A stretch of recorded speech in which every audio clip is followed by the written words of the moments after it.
Silver line പദ്ധതിക്ക് ബദലായി regional rapid transit system നടപ്പിലാക്കാൻ സർക്കാർ. പദ്ധതിയുമായി മുന്നോട്ടു പോകുന്നതിൽ ചൊവ്വാഴ്ച ചേരുന്ന LDF യോഗം നയപരമായ അനുമതി നൽകും. RRTS പദ്ധതിക്ക് കേന്ദ്രാനുമതി ലഭിക്കുന്നതിനുള്ള നടപടിക്രമങ്ങൾ ലളിതമാണ് എന്ന വിലയിരുത്തലിലാണ് സിൽവർ ലൈനിന് ബദൽ മുന്നോട്ട് വയ്ക്കുന്നത്.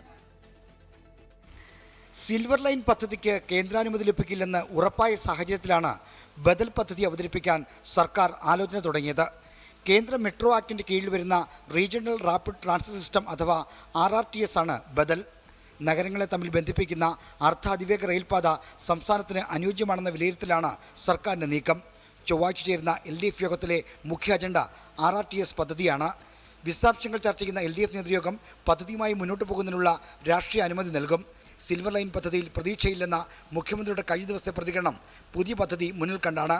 റെയിൽ പദ്ധതി നടപ്പാക്കുന്നതിന് കേന്ദ്ര ഗവൺമെൻറ് അനുമതി വേണം. രാഷ്ട്രീയമായ നിലപാടുകൾ കാരണം അനുമതി ലഭിക്കാതിരിക്കുക. ഇനി അതിൽ പ്രതീക്ഷ വെച്ചിട്ട് കാര്യമില്ല എന്നാണ് തോന്നുന്നത്. അത് ആകെ ഉപേക്ഷിക്കുന്നുവെന്നല്ല, നമുക്ക് വേറെ വഴികൾ നോക്കേണ്ടതായിട്ട് വരും.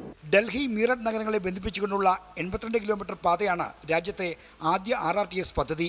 നിർമ്മാണത്തിലുള്ള ഈ പദ്ധതിയെ മാതൃകയാക്കിയാണ് കേരളം സിൽവർ ലൈനിന് ബദലൊരുക്കുന്നത്. റെയിൽവേ ബോർഡിന്റെ അനുമതി ആവശ്യമില്ല എന്നതാണ് RRTSന്റെ ഏറ്റവും വലിയ സൗകര്യം. കേന്ദ്ര നഗരവികസന മന്ത്രാലയത്തിൽ നിന്ന് അനുമതി ലഭിക്കുന്നതിനുള്ള നടപടിക്രമങ്ങൾ വളരെ ലളിതവുമാണ്.